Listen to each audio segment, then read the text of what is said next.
উনি কুড়িগ্রামের একজন ব্যবসায়ী মানুষ, একজন সম্ভ্রান্ত পরিবারের ছেলে। উনি যে কোনো কারণবশত ব্যবসায় ক্ষতিগ্রস্ত হয়েছেন।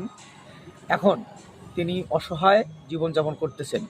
বর্তমানে উনি কুড়িগ্রাম ধল্লা আশ্রম প্রকল্পে বসবাস করতেছেন, মানবেতর জীবনযাপন পার করছেন। তার কষ্টগুলো আমরা শেয়ার নাই বা করলাম, কিন্তু কেমন করে আমরা এটা ধরে থাকবো? তার কোলে আপনারা একটা বাচ্চা দেখতে পাচ্ছেন, তার 5 বছরের একটি ছেলে।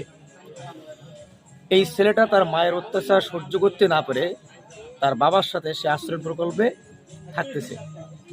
তো এরকম মানবেতর জীবনযাপন যারা করে, আমরা কি পারি না তাদের পাশে দাঁড়াতে?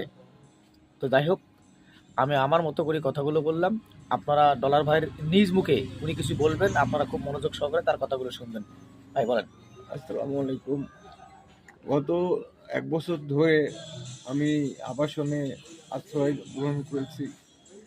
হঠাৎ করে 1 বছর যেতে না যেতেই দেখি যে আমার সন্তান আমার আশ্রমে অবস্থান করতেছে।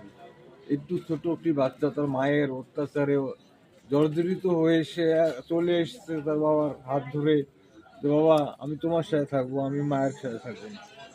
পৃথিবীতে মা কেমন, স্ত্রী কেমন জানি না, আমার জীবনে এরকম একটা কাল হয়ে আসবে এটা আমি ভাবতেও পারিনি। আজ আমার পরিস্থিতি আজকে আমাকে এখানে নিয়ে এসছে। আমার এই ছোট্ট সন্তানটি এ পর্যন্ত তার বাবার কষ্ট দুঃখ, আমি খুব অসুস্থ, অনেক প্রকার অসুস্থ। আমি নিজেই চলতে পারি না, নিজেই উঠতে পারি না, আমি নিজেই শুইতে পারি না, খুব কষ্ট। তার মধ্যে সন্তান সতত আমি ফেলে দিতে পারি না, তার মা ফেলে দিতে পারে, আমি তো ফেলে দিতে পারবো না, আমি তার পিতা। খুব কষ্টে আমার জীবনটা চলতেছে।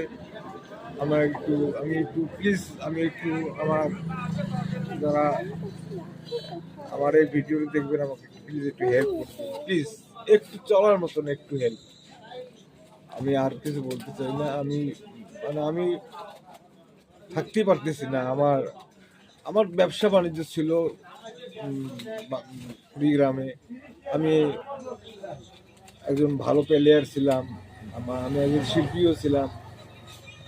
আমি অনেক কুড়িগ্রামে পরিচিতি, আমার একটা পরিচিতি আছে শহরে।